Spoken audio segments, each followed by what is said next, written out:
attack from a dictatorship. The people of Zimbabwe are now living under the threat of a regime that does not accept the citizens to freely express their views on the constitutional coup that is currently happening in our country. Such a situation cannot be allowed to continue. South Africa's newly appointed National Prosecuting Authority head, Advocate Andy Mutibi, says part of his focus as head of NPA is to restore the integrity of the office. Mutibi said he wants to restore the public's confidence in the NPA by focusing on prosecutions that matter most, especially following revelations of corruption and criminality at the Madlanga Commission of Inquiry. He said he has also had meaningful conversations with the investigating Directorate Against Corruption team. The team really assured me that they are hard at work. Some of the results you may have picked up late yesterday in the evening, that there are some of the arrests that IDEC has effected and the appearance will be this morning. So part of the focus of the overall NPA, but now in particular IDEC, is really to ensure that we run our business on ethical basis, to ensure that the ethics and the integrity that we do our work with is above board. The March and March movement in South Africa is holding a protest march in Durban in the KwaZulu-Natal province to commemorate its first anniversary today. They are being supported in the march by a few political parties in the country. The movement was formed by Jacinta Ngobese Zuma to protest against illegal immigrants and to put pressure on government to prioritise South Africans. Ngobese Zuma says they have seen some progress in their course over time. Look, I think we've done a lot of work when it comes to making sure that the message is heard. And I think more than anything, we've liberated a lot of South Africans who were fearful of coming out and actually openly saying that they're tired of illegal immigrants. Right now, you can see South Africans are free. They are saying it in numbers. They are proud and they are not afraid to say it anymore, that illegal immigrants must go. And foreigners who have taken over our country and claim to be documented, but their documents are fraudulent, are also part of those illegal immigrants. So we are tired of that, and we want to make sure that our government listens to us, and we want to make sure that today is a day that we re-emphasize our stand. And if they continue to act in a slow pace, because we have seen some changes, but it's not enough, like I keep saying.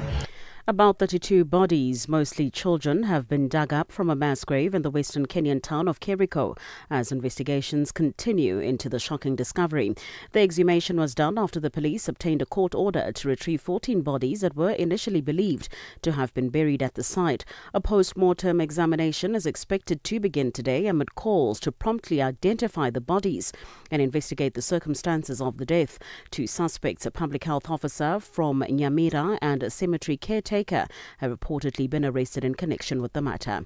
And finally, the International Atomic Energy Agency says it's been informed by Iran that a projectile hit a nuclear power plant in the southern city of Bushehr. The agency's head, Rafael Grossi, reiterated his call for maximum restraint to avoid nuclear safety risks. The BBC's James Waterhouse has the details. Explosions could be heard in Tehran and plumes of smoke were rising over buildings as Israel confirmed it had carried out more airstrikes. It's as the United Nations nuclear watchdog, the IAEA, says it's been informed by the Iranians that another missile has hit the site of the Bushehr nuclear power plant, but that no buildings were damaged. Iran is still returning fire. It claims to have launched missiles at Israel, Jordan, Bahrain, and towards Kuwait, where officials say drones hit an oil tank, causing a fire at its international airport. For any news stories you would like to share with us, please do send an email to newsroom@channelafrica.co.za or call us on +2 711 714 4459. For Channel Africa News, I'm Cholani Tulo Ngwepe. SABC News. The African Perspective. In our sports headline, South African men's cricket team has completed a remarkable turnaround against New Zealand. And Basketball Africa League, BAL, is expected to tip off in Pretoria on the 3rd of April. I'll be back with these and other stories at the bottom of the hour. This is Africa Update, your pulse to the continent. Stories shaping nations and voices driving change. Stay informed, stay connected, right here on Channel Africa, the African Perspective.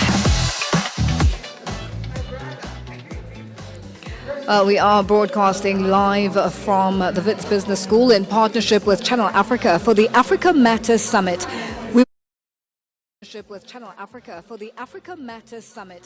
We will be speaking to ambassadors from other African countries as well as students. Now, stay connected to Africa and the world with Channel Africa, the international voice of the South African Broadcasting Corporation. Watch or listen anytime, anywhere at channelafrica.co.za or on the Channel Africa mobile app and on SABC Plus via the DSTV and audio OpenView audio bouquets. You can also catch us on social media at Channel Africa at Facebook and at Channel Africa One on all other platforms. Channel Africa, first with the African story globally.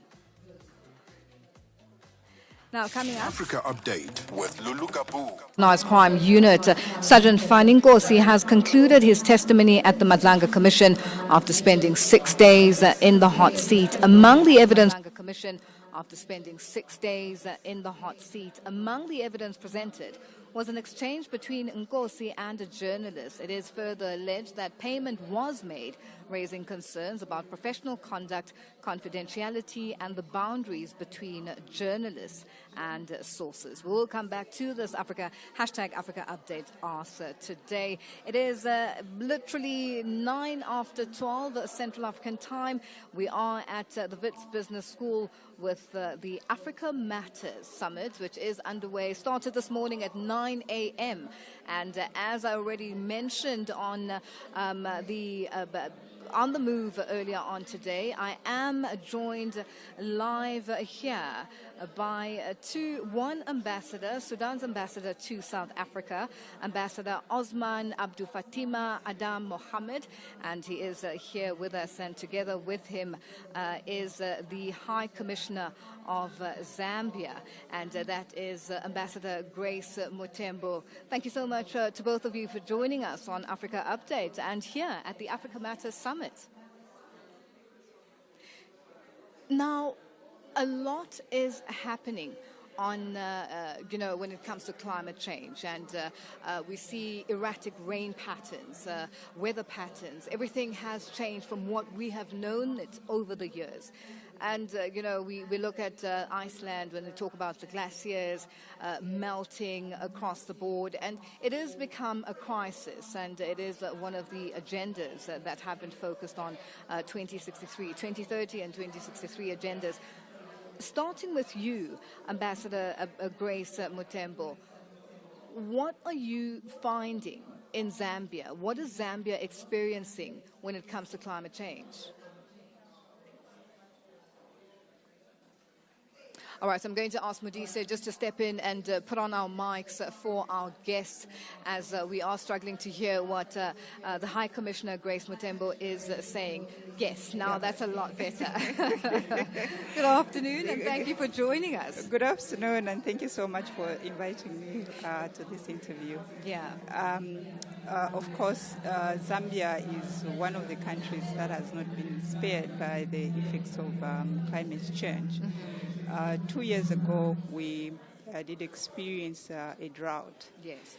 That affected many sectors of our economy, specifically the energy sector, because Zambia is a country whose energy generation is mostly predominant on hydropower generation. So we saw a drop in terms of capacity for energy, and we had load shedding where we were only having 4 hours of power, especially to the domestic homes.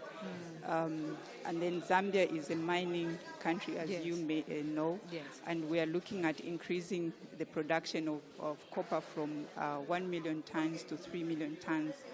So the impact of the drought that we had really affected our economy, as we are also looking at growing our manufacturing base. So we had to look at how do we deal with these effects or impact of climate change that we faced with. And like the discussion here at this summit is focusing on financing.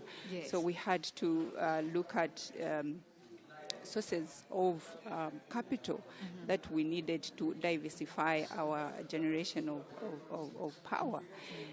So we looked at, of course, getting financing from DFIs, private banks, as well as domestic resource. So we had our pension fund come in to provide financing for the expansion of one of the power generation, thermal generation plants.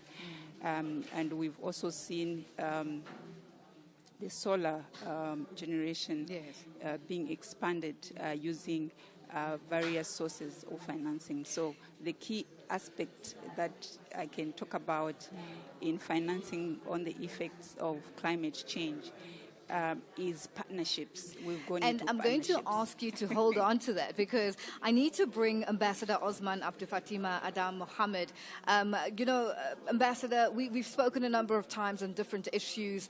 We looked at conflict in Sudan and just the impact of the conflict that is unfolding on the citizens of the country, and seeing the migration of people wanting to leave the country because of literally being stranded. Now, this crisis of climate change is definitely impacting those individuals and the citizens of the country, and the conflict is exacerbating the situation.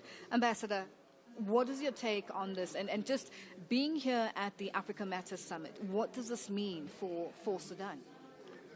First of all, thank you so much for hosting me again with you.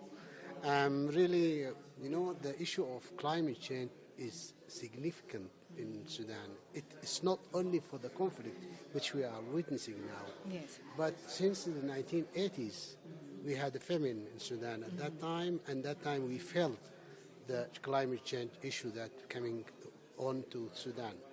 And Sudan as LDC, least developed country, and one of the least developed countries in the world, has led the negotiation on the COP's meetings. Not only for Sudan, but for the African negotiators group.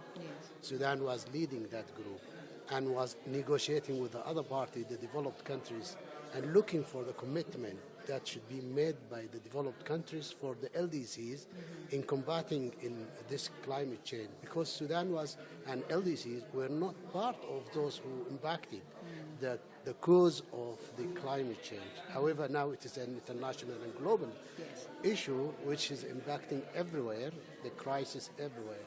But also the conflict is one of the impacts that comes from the climate change. We have seen the resources in Darfur in 2003. There was a problem between pastoralists and nomads. Yes, fighting for arable land. For arable lands. And at that time, the conflict started because of this resource issue. And this is due to, for example, in different areas, the resource depletion in Africa generally is something that we need to look at it from the perspective of the climate change. And at the same time, as Her Excellency just mentioned, the issue of financing, and we have been speaking about the financing of the climate change. For example, after this conflict, most of the houses in Khartoum area were ripped off from the wires due to the work of the militia, and all houses without electricity. Now every house, if want to have electricity, they only use solars. So the government made some policies to increase the investment in solar energy. And this is one of the things that we are doing in Sudan since a long time. Sudan has one of the oldest environment conservation society, which has been established in 1975. It's an NGO, it's not a governmental, but it has been established at that time because Sudanese felt the problem of having the climate change in their daily life. Now, we're going to get to the financing part of how you're managing to do that, especially the fact that you've been doing solar projects and running this solar project as sort of an NGO since 1975, which a lot of countries are struggling now to catch up when it comes to solar. We go back to the High Commissioner, Grace Mutombo. You were about to go into the financing aspect of how you've managed to sort of mitigate the crisis that climate change comes with. You spoke of the National Provident Fund. Take us through that and how it has sort of made things slightly better. Yes, of course, we were impacted by climate change, and we had the deficit in terms of power, and we needed to look at financing projects almost immediately to deal with the problem at hand. And we have member collieries that is one of our sources of power, and they had a phase 2 of their project, and they needed to attain financial close, and obviously looking at financing coming from private banks, international organizations and multilateral institutions. But looking at the time that we needed to secure financing, and we had our pension fund come in to go through the required processes that are needed to provide the financing for the project to commence at the earliest possible time, comparing with the process that you have to go through when you're dealing with international finance institutions and the time that it takes. So the pension fund came in to bridge the gap and deal with the item of time for us to be able to provide the financing for that particular project. But we still went out as a nation to, which we are still doing now, yes. Looking for financing from DFIs as well as other private institutions to come in and bring about partnerships and put up plans. So we have projects that are coming up, that some of them, one of them was recently launched by the president, where we're generating solar power, 100 megawatts of solar power. So we have a number of projects that we are looking at to increase our capacity in terms of production and generation of power. We are not only looking at generation, we are also looking at transmission of power. So not only in energy, but also food security as well. So we had to look at projects that will bring about resilient agriculture, that will provide food security for Zambia, and not only for Zambia, but for the region. For the region, yes, I was going to come to that. We are a land-linked country. Before we were saying landlocked. Landlocked country, Then our president said, no, this is an opportunity because we have a market of over 300 million people around Zambia. So we are now looking at growing production in agriculture, especially on the maize grain, with the markets that we have in the region. So we are looking at regional food security, transforming Zambia to be a hub that will be able to finance and produce food for the region. And you know, I want you to, when we come back, you know, just touch on the Africa Matters Summit and, you know, the theme of the summit and the fact that now it is time to have our own plans with regards to how do we finance this crisis that we are all facing. And not only, as Ambassador Mohammed has mentioned, the fact that it's not only an African crisis, it's a global crisis. So African challenges being dealt with and with responses coming from the African continent is basically what we're looking for. And this is what it's all about. Now, Ambassador Mohammed, what now for Sudan? How do you plan as a government to alleviate the challenge that the citizens of the country are facing, and that not only being, climate change, but also the conflict, which at some point needs to be resolved. Yes, definitely. We are working on the resolution of a conflict in Sudan for a long time. But as you know, and as everybody knows, there is an external interventions into the war. Yes. And recently, the Prime Minister of Sudan has made an initiative for peacemaking in Sudan. This has been called to all parties to come to negotiation. But unfortunately, due to the link between those who are part of this conflict with external powers, that made it difficult for them to come because they have external agenda working for them. But in the end, the peace will prevail in Sudan by the effort of the Sudanese people coming together for. But let me go back to the issue of the financing. Yes, the financing. Sudan has been restricted of the international and global finance for a long time due to the unilateral sanctions that has been imposed on Sudan for a long time.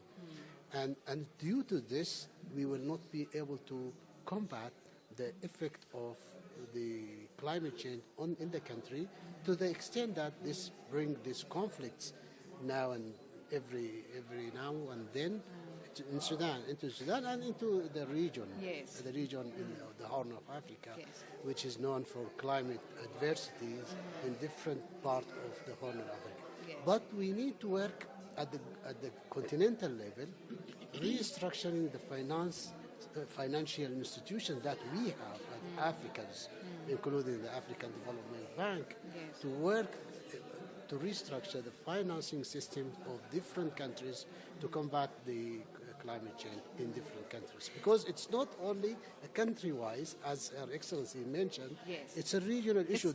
It will impact you from your neighbor, from anywhere. So it should be a collective work for all those countries. And just speaking of the collective work from all the countries, what sort of partnerships have been brought to the fore from the Horn of Africa? Yes. Yeah, we have all these RECs, regional integration communities, like IGAD, like ECOWAS, like SADC. All these countries can work together for putting the agenda of the climate change on the top of the agenda. Part of the 2063 agenda of the African Union should be part of it, the climate change. But thanks for Channel Africa, for the media, which has very important role to make the awareness about the issue of the climate change within the communities in Africa generally. Well, High Commissioner, it's you touched on something that's very key, and the wording of land linked, which is very, very important, because within the SADC region, and not only the SADC region, there is a link to the east, west, and eventually the north. What are you finding with regards to the different partnerships that are being made with all the different countries? Because we're all neighbors and we're all partners in this difficult situation. Yes, we are a land-linked country. I think we are so blessed to have 9 countries surrounding Zambia. But like you said, Africa needs to find its own solutions. So as SADC, ECOWAS, and all the other African bodies, we have to come together as one.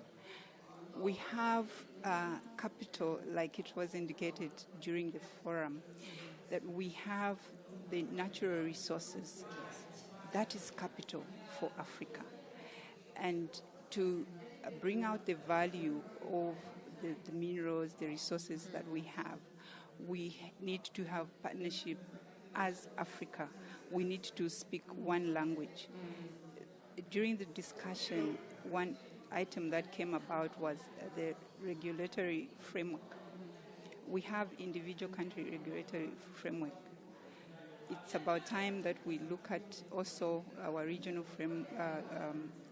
regulatory frameworks in terms of financing and come up with regional finance or funds, regional funds, institutions that will be able to look at the issues that we are dealing with.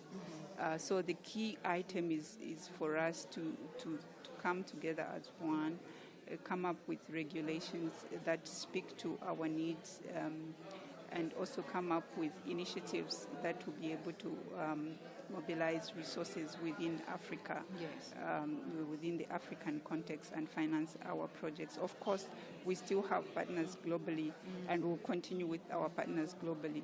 But I think we need to work together as African countries.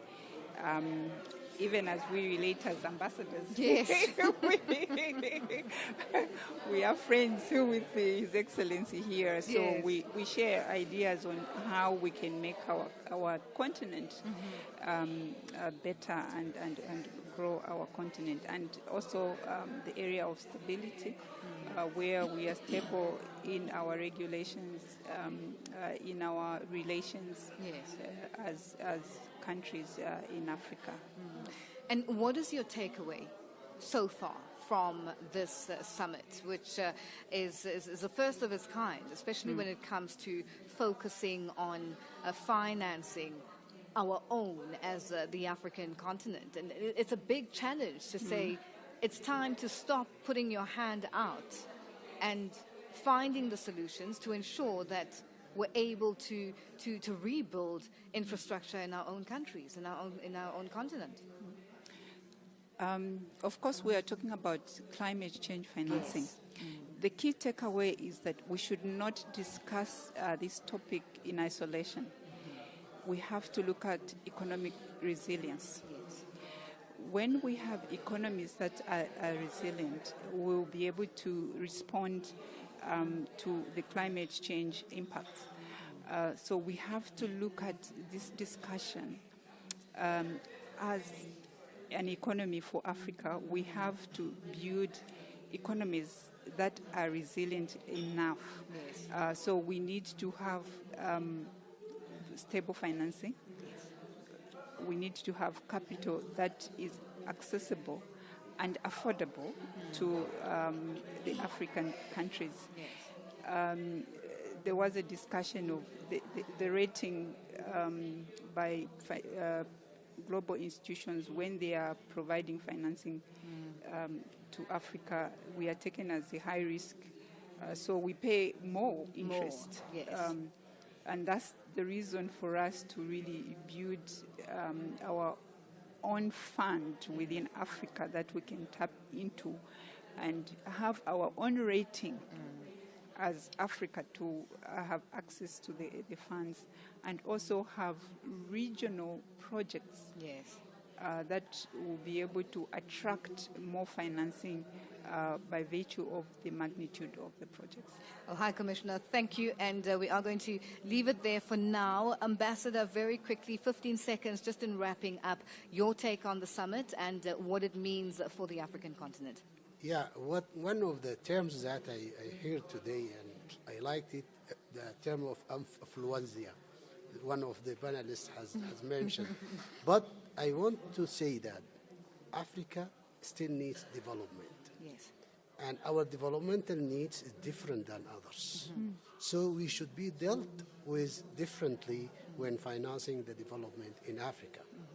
Despite that problem, which is a global problem, but in Africa we have a different developmental needs that should be fulfilled for the people of Africa. And the people of Africa need to have that development and deserve it.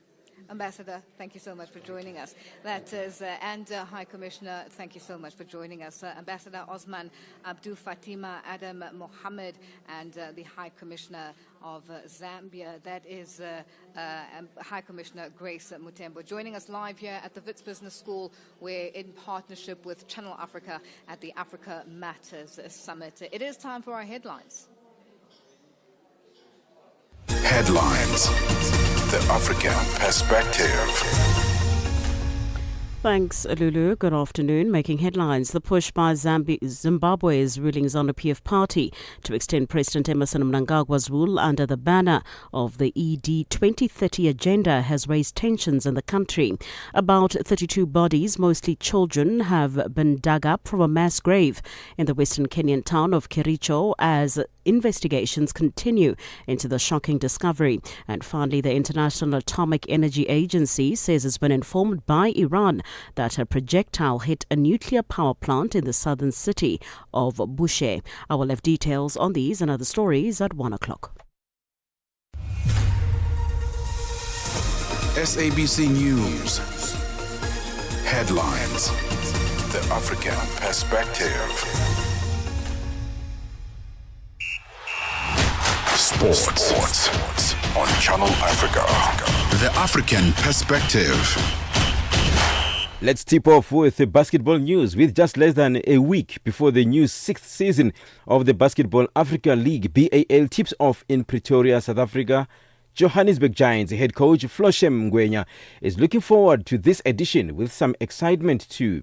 Ngwenya has in the past worked with both the Cape Town Tigers, who represented South Africa in the BAL, and has consistently commented on the team's lack of preparation. However, the Giants are a team that was assembled about a year ago and have been preparing ever since. Ngwenya says they are introducing a new tactical approach and a fresh playing style for the upcoming season. Preparation is key in a lot of ways, because if you're not prepared, it's going to be difficult for you to actually go execute what you're supposed to execute.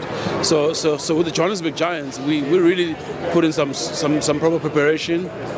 We've been at it since this time last year, together as a team, and so that's adequate preparation for us.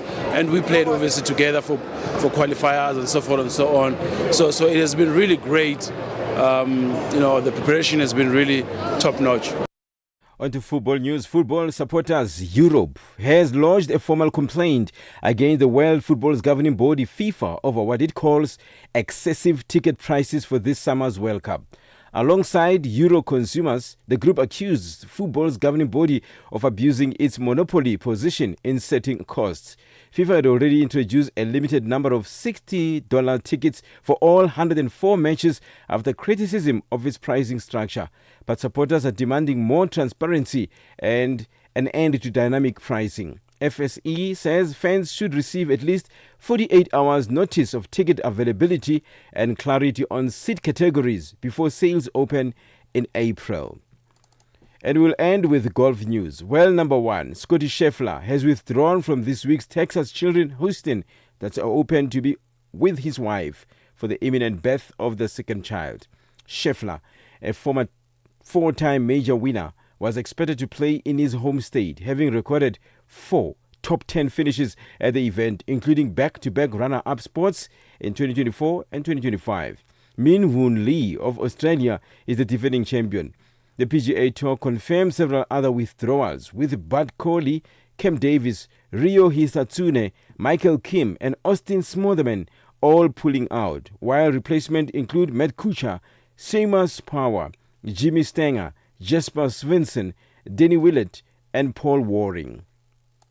For any sports stories you'd like to share with us, please send an email to newsroom@channelafrica.co.za or call us on +27 11 714 4459. This is Channel Africa Sport with me, Figile Lungwati. Sports on Channel Africa. The African Perspective. Africa Matters. The conversation on climate change and financing Africa's recovery. Only on Channel Africa. We're proud to announce that Wits Business School is actually our partner. They are hosting us. The second most important thing, though, for me, is that we often go to these summits, these conferences, and you find that you never really know where to find solutions and outcomes that came out of those discussions. So Wits Business School will craft our outcomes document, which will have steps to say what are the follow-ups and how do we measure success and what do we need to do next. Across the continent, climate change is forcing tough decisions. This is Africa Matters.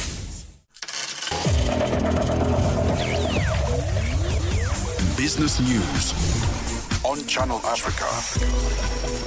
The African perspective. Good afternoon. I am Nosipo Zuma. In your business news this hour, China says it is willing to deepen cooperation with Cameroon in infrastructure, energy and agriculture. Now, Chinese Commerce Minister Wang Wendao told his Cameroonian counterpart that China was eager to strengthen ties between the two countries in the Central African nation's capital, Yaoundé, yesterday. The two met on the sidelines of a gathering of World Trade Organization trade minister in Yaoundé. The gathering underscores a broader initiative to enhance China's presence and partnerships with Africa. All of South Africa's Government of National Unity's partner are in support of the adoption of the 2026 fiscal framework and revenue proposals. This has paved the way for the implementation of a hike in the general fuel levy, which will result in per litre price increases in petrol and diesel from the 1st of April. Finance Minister Enoch Godongwana made the proposals when he tabled the national budget last month. The African National Congress's MP Sharon Makubela, Democratic Alliance MP Alexandra Christie, and Inkatha Freedom Party MP Nhlanhla Hadebe had the following in support of the framework proposal. Today's debate is not only about statistics. It is about the urgent need to address everyday challenges faced by our people. The ANC has placed the acceleration of economic growth and job creation high on its agenda. And for the first time in 17 years, our nation's debt will stabilise. This is real progress, and the DA acknowledges the role that the National Treasury played. The IFP acknowledges the difficult fiscal environment within which this framework has been crafted, including constrained economic growth, rising debt levels, and increasing demands on the public purse.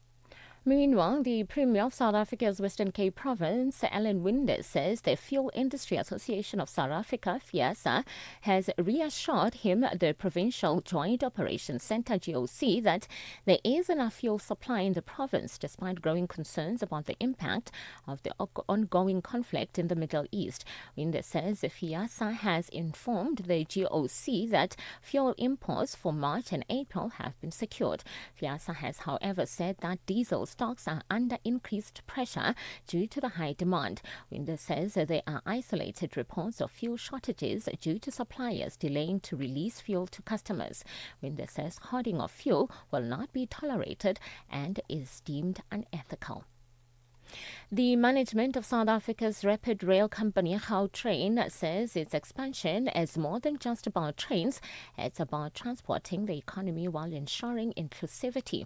At least $7 billion has been invested into the project that aims to offer commuters in Soweto in the south of Johannesburg and other parts of Gauteng townships a faster, safer and more reliable transport option. Spokesperson Albi Mudisa says the expansion is designed to connect undeserved areas to the rapid rail network. Someone, once the process is completed and construction has happened, if someone is sitting in Jabulani and they want to connect to go to Midrand, it will be a swift movement from one point to go to Midrand. So it's about making sure that that young boy or young girl in Jabulani, when they go for an interview in Midrand, they are able to arrive there and access opportunities. Crude oil prices have fallen sharply in early trading today, and Asian stock markets have risen after Iran told the United Nations that it was opening up the Strait of Hormuz to non-hostile commercial shipping. The passage through the strait is contingent on the ships coordinating with the Iranian authorities. Larry Fink, head of BlackRock, the world's biggest money manager, said that the world's economy will never go back to what had been normal. I could see a year from now oil at $40 a barrel, or I could see it above $150 a barrel. Well, we have two very extreme outcomes. And in my conversations throughout the world with the U.S. government and all that, to me, everybody has to recognize there's not going to be an outcome that's somewhere in the middle. It's going to either be two extremes. Your financial indicators: one US dollar in Nigeria is trading at 1,000 naira 375, and Botswana is 13 bula 52. Kenya, the dollar is trading at 128 shillings 63, and in Zambia it's 19 kwacha 11. The PIX countries: $1 in Brazil is trading at 5 real 24. Russia is 81 rubles or 1. India is 93 rupees 79. China at 6 yuan 88, and in South Africa $1 is trading at 16 rand 97. $1 is trading at 74 pence to the British pound and 86 to the euro. Looking at commodities, gold is trading at $4,562 and platinum at $1,962 per ounce, while the price of Brent crude oil is at $98.69 a barrel. Now, for any business news stories you would like to share with us, please send an email to newsroom@channelafrica.co.za or call us on +27 11 714 4459. For Channel Africa Business, I'm Nosipho Soma.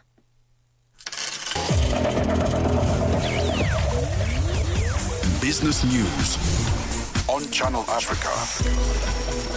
The African perspective. Africa is moving faster, smarter, further. The conversations are changing. The questions are deeper. The voices are stronger. So, we ask ourselves, what should Africa sound like now? Not louder, sharper. Not more noise, more meaning. Something powerful is coming. A new standard for the conversation. A new rhythm for the continent. I love it. I love it for us. Oh my goodness. Please join us as we celebrate. The African perspective is evolving.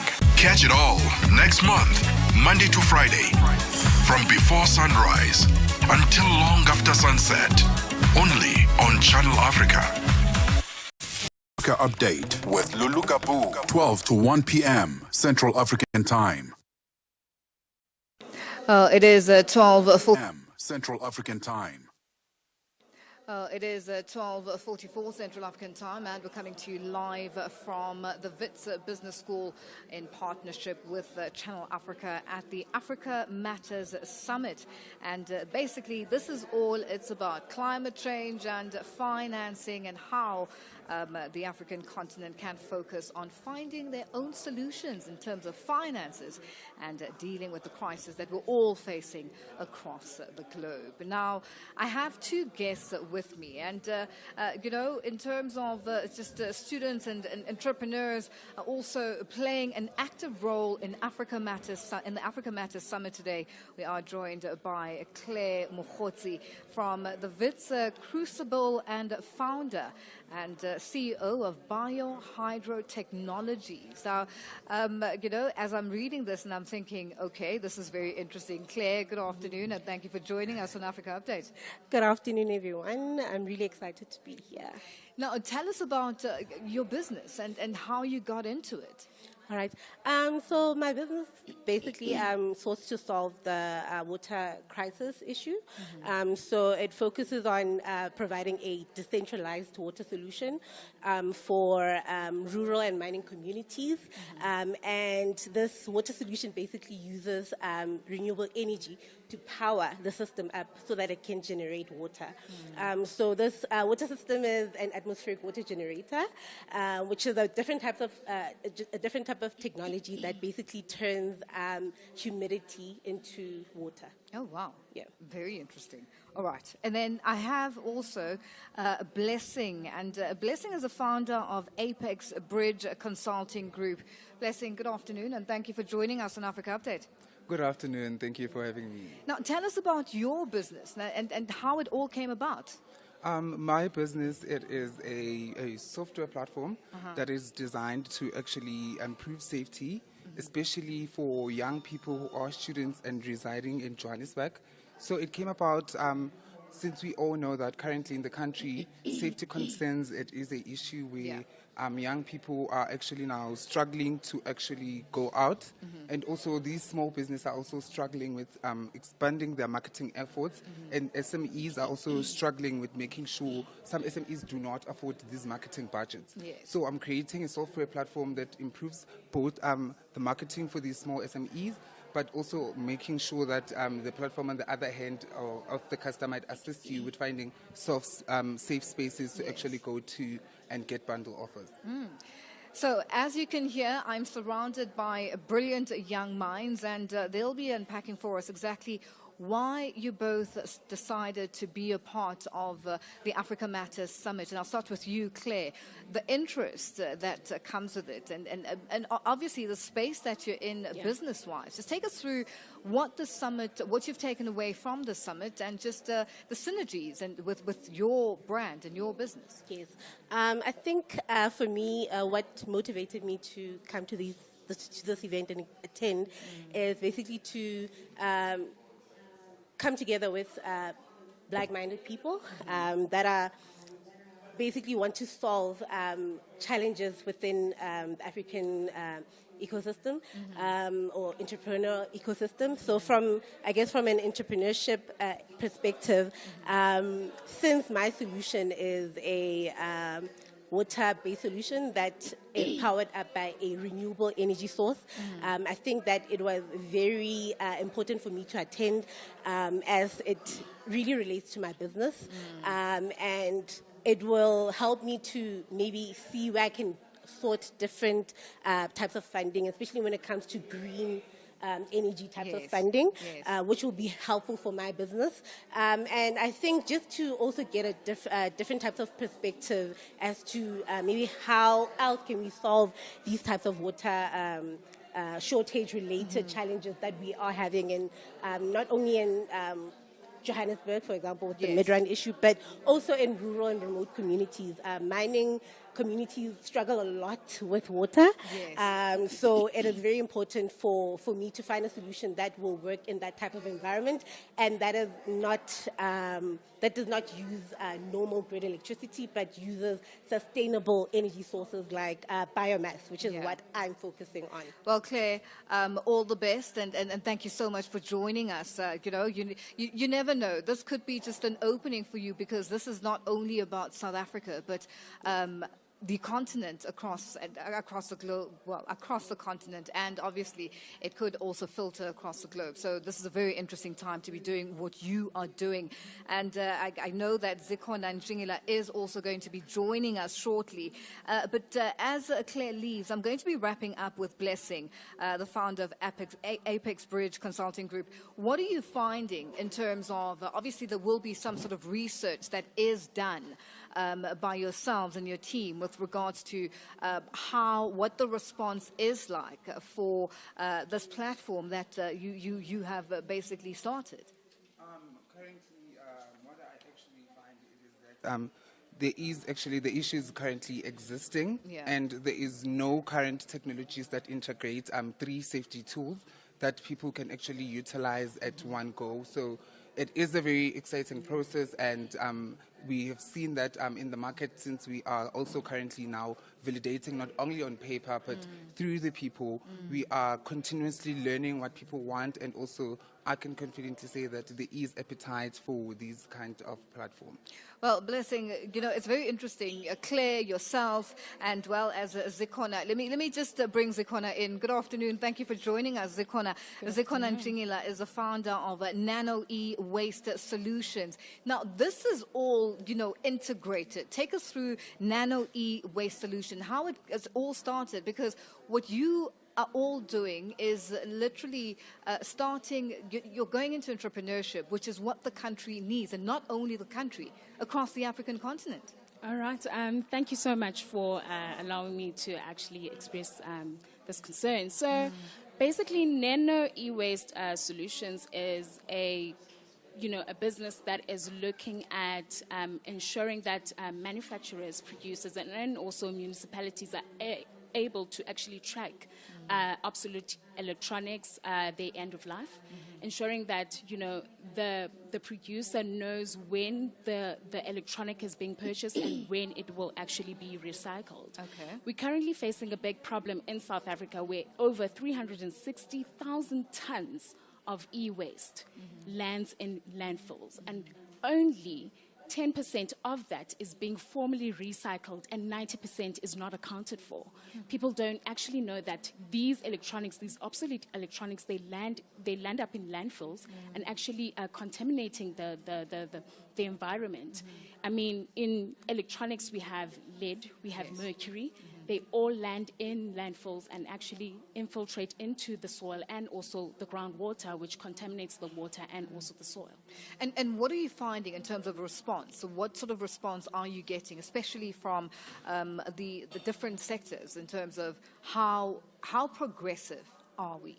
Okay, so the South Africa actually released a regulatory, which is the Extenders Producers Responsibility Regulation, which was released in the year 2021 in August, whereby every producer is actually responsible for the life cycle of what they produce in the country. Yeah. So you name your electronics, your pesticides, packaging, and also plastic, to ensure that these things are actually formally recycled. So a lot of the companies are actually very accepting of this, because now it will also boost their ESG, policies, and also boost their strategy as well, because every company wants to portray itself as being responsible, as being resourceful, and making sure that the waste that they produce actually adds value into our economy. And I guess now it goes back to now what we're seeing at different shopping centres, where you'll find that before you walk into a certain store or stores, you'll find they have a recycle bin, and they'll specify what needs to go where and what and so on. But are companies that are not following through with the regulations being held to account? Well, having the extended producers' responsibility regulation is to ensure that they are being held accountable. I think the one thing that needs to be greatly emphasized on is that we need to involve communities, right? We need to have community engagement. We need to have rewards policies, or rewards systems rather, that are in place to ensure that the people that are consumers rather are able to exchange their obsolete electronics for a greater good. So for instance, for example, let's say your device, your cell phone device, you're no longer using it. How about the manufacturer of that device actually says, listen, in order for you to actually trade this obsolete device, let me give you a discount. Those kind of systems actually work, because in that you'll actually be encouraging the consumer to actually do good. Also play a part. Yes, and play a part, yes. Well, you know what, Zikhona, that's a great one. And, we're actually quite happy because we are seeing it, and it is happening. What you've just mentioned, it is happening. Blessing, Zikhona, your wrap-up, Blessing, very quickly. We have run out of time, but I'm just pushing it, and I can see Tracy waving her arms already. But just in wrapping up, what's your message to young people?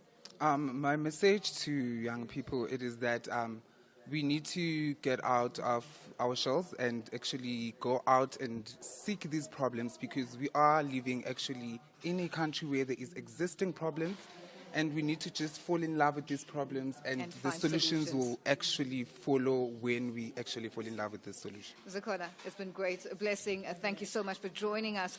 And that is Zikhona Njingila, founder of Nano E-Waste Solutions. And Blessing is a founder of Apex Bridge Consulting Group, also joining us live here at the Wits Business School, where, in partnership with Channel Africa, where the Africa Matters Summit is underway.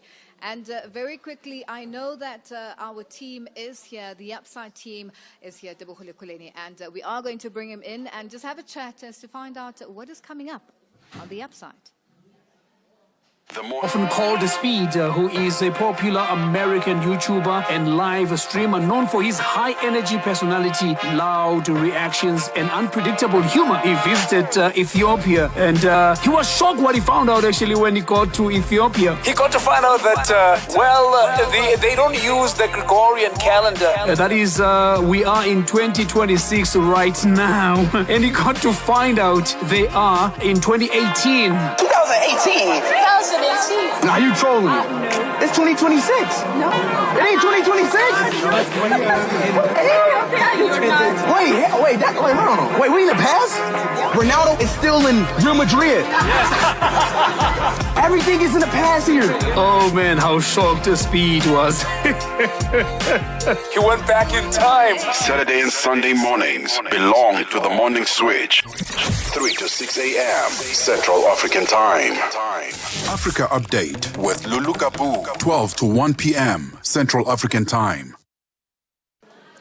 Well, it is 12 to 1 p.m. Central African Time. Happy Wednesday. Happy Hump Day to Lulu Gaboo, who is joining us of the Upside team. We are at the Wits Business School, and we are here in partnership with Channel Africa at the Africa Matters Summit. And Lulu, good afternoon. You know, a change of scenery. Yes. With a lot of buzz and excitement, panel discussions, panel conversations. Absolutely. And just it's all about Africa and solutions. Africa really matters. Financing. And listen, people showed up today. And yes, Africa really matters. And listen, people showed up today. And I had to dress up and wear my kick and bobos today just to show people that Africa really matters. Exciting conversations coming up this afternoon on the Upside as we celebrate Africans doing extraordinary things. It's a Travel Wednesday, and we're traveling in the world of cuisine. I don't know if you've heard of a chef called Chef Makamo on TikTok. Yes, I think I have. Yes, I have. A very popular chef.